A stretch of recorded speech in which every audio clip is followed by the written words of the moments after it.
Okay, here we are again. This is like my third time recording this because numerous problems trying to make the video.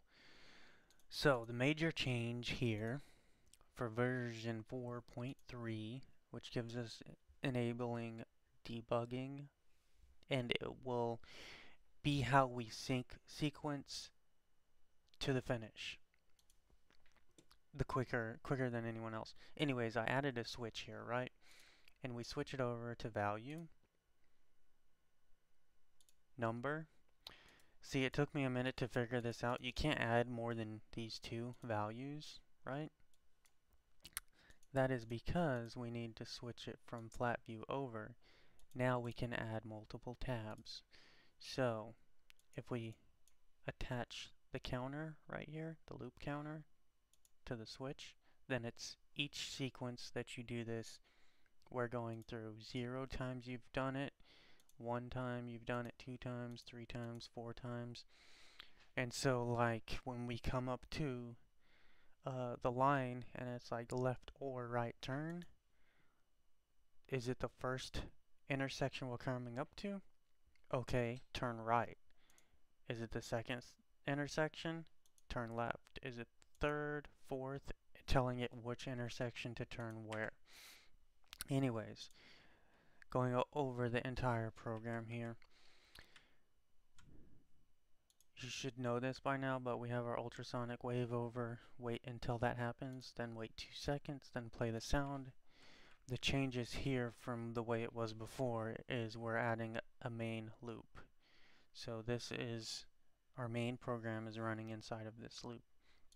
Inside of that is the ultrasonic sensor, which has the counter looped up to that switch value case. So we start it up, we wave, it runs, but it's idle. We wave over it again, and we enter this function to turn around, where if the values are greater than 55 for the second sensor, greater than 47 for the first sensor, then it's like, oh, there's no line anymore, I need to turn around. And so it does this type of turnaround.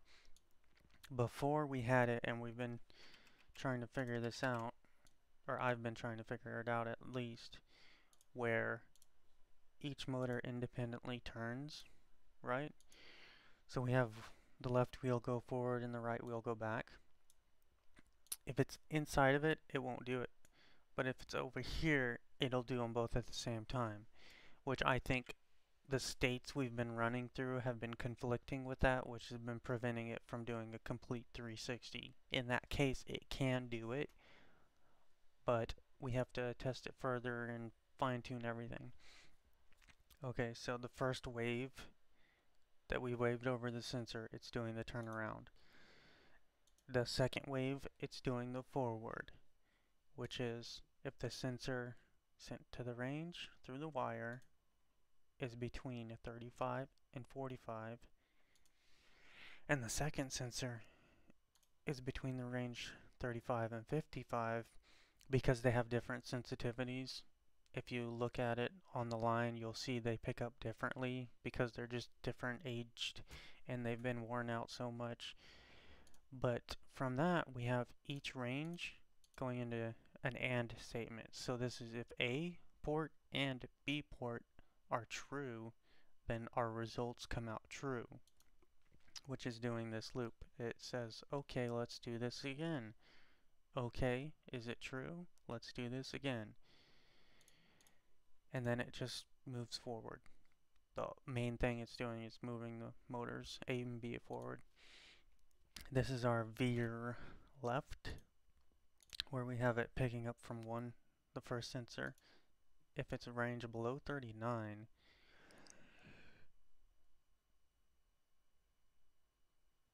then it makes this loop true, where it sends the value that should have been there. I don't know why it wasn't.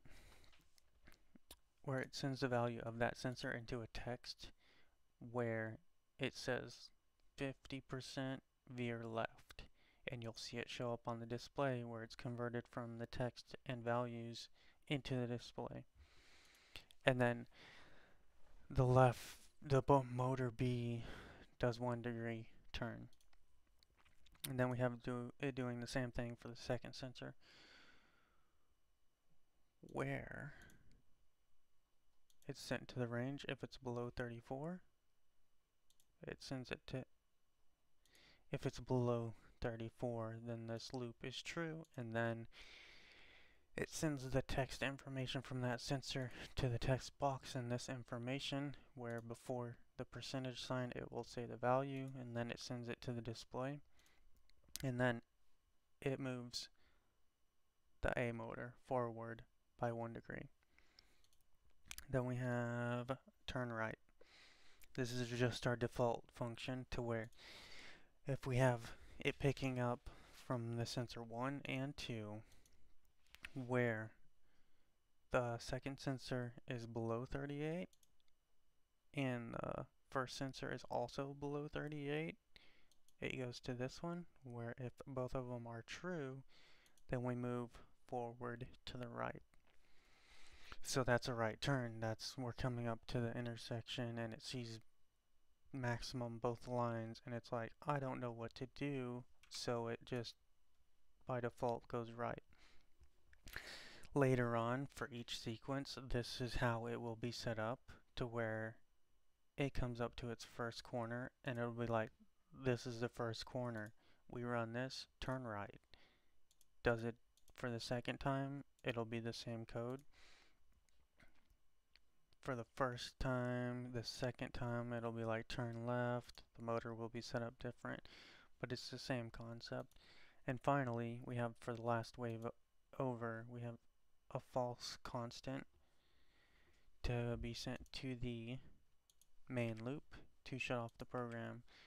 I don't know why these wires get mixed up so many times. It's really garbage. The program could be so much better. That's how it's supposed to be. And then it'll wait 2 seconds and then play the sound.